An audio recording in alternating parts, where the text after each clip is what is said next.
Now, another place where, and this is a really important place where your judgment comes into play, and I want to go through these. Of course, we've got some additional separate training on all of this when it comes to selecting the legal side of your business, and we'll make some of that available to you as well.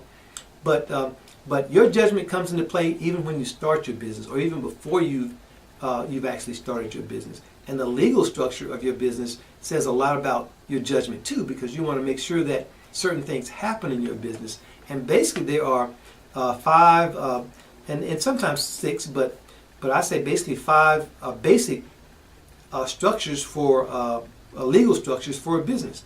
And I've got six here listed because the corporate structure, both I've got a C Corp and the S Corp listed, but they're still both corporations, and the structure of those is the same. And we'll talk about the tax differences very briefly here today for just a brief moment. But basically there are five core structures. And the first is a sole proprietorship. Now that exists if you decide to go out and just start to sell cookies on the corner, or you have a lemonade stand. You may have been one of those who grew up selling lemonade or some things, or Kool-Aid, if you remember Kool-Aid. So you were an entrepreneur, and your business was a sole proprietorship. If it was just you, you may have had some of your cousins, brothers, or sisters working with you. That would have made it a partnership. But essentially, a sole proprietorship is where one person goes out and does business for profit, and there are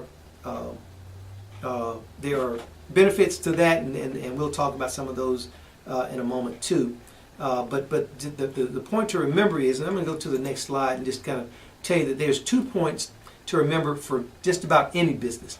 And I'm going to come back to this slide whenever you're incorporating. 2 main points is, one, that you want to try to get the lowest tax rate that you can get in your business, because you want to give less to Uncle Sam. And then the other one is protection from liability. Those are the 2 driving considerations for most businesses. Now some, when you start talking about investing and some other things, that still also comes into play with that. But the 2 driving considerations are the tax rate. You want to try to keep it as low as possible, and protection of liability, protection from liability. You want to protect your personal assets. So let me go back to the other slide and just continue with each of these. And so keep that in mind as we talk about each one of these. So we talked about the sole proprietorship, and with the sole proprietorship, you get the lowest tax rate there is when you are an individual sole proprietor. And the way you file your tax returns on a Schedule C, your individual tax returns, there's a Schedule C form that you file when you're not incorporated, and you get that low personal individual tax rate for that. The next structure is a partnership, a general partnership, and that's defined as 2 or more people going into business for profit. And one of the benefits for the partnership arrangement is that you also get the low tax rate, a low tax rate with a partnership, general partnership. But one of the downsides of a general partnership is you don't have that protection from limited liability. You are exposed completely in a general partnership, just like you're exposed in a sole proprietorship. So if you have while you get the low tax rate on both the sole proprietorship and the partnership, you have unlimited liability as far as protecting your personal assets are concerned. So they're not protected in either the partnership or the sole proprietorship. Now the next one is a limited liability partnership, and that is where you have a general partner, and then you have limited partners around that.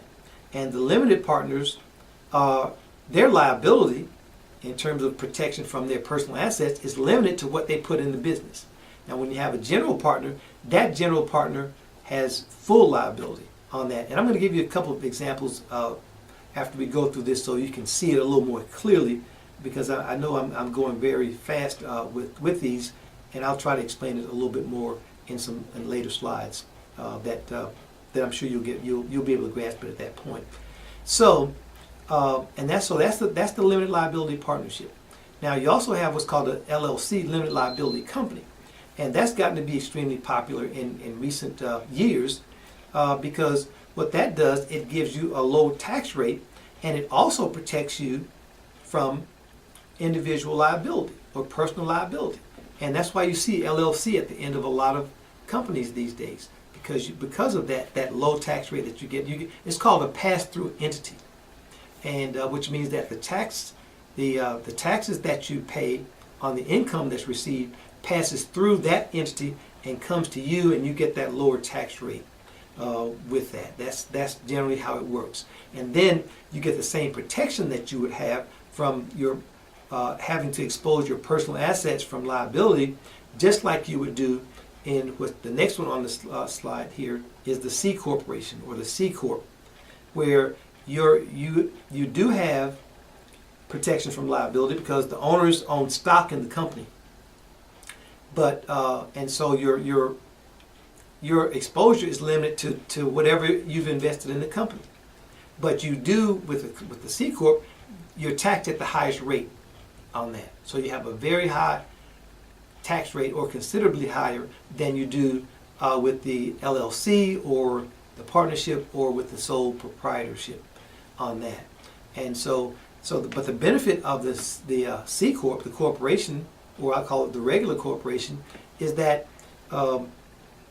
again you do get that protection, but you've also got a centralized management, and the shares are easily distributable. You sell shares. That's what to the company is much more manageable, and there's a long history in terms of how corporations are handled, the issues that come up with corporations as far as ownership and things like that, stock and all of those things. There's a long history for corporations. That entity has been around for a long time. Now the S corp is also a corporation that gives you that protection from from liability, but the S corp works a little bit like the LLC, where you get a lower tax rate with what's called an S corporation or an S corp, and but there are some restrictions on the S corp, and one of the restrictions is the number of people who can invest in it. That's one of the major ones in terms of the number of owners that you can have in an S corporation.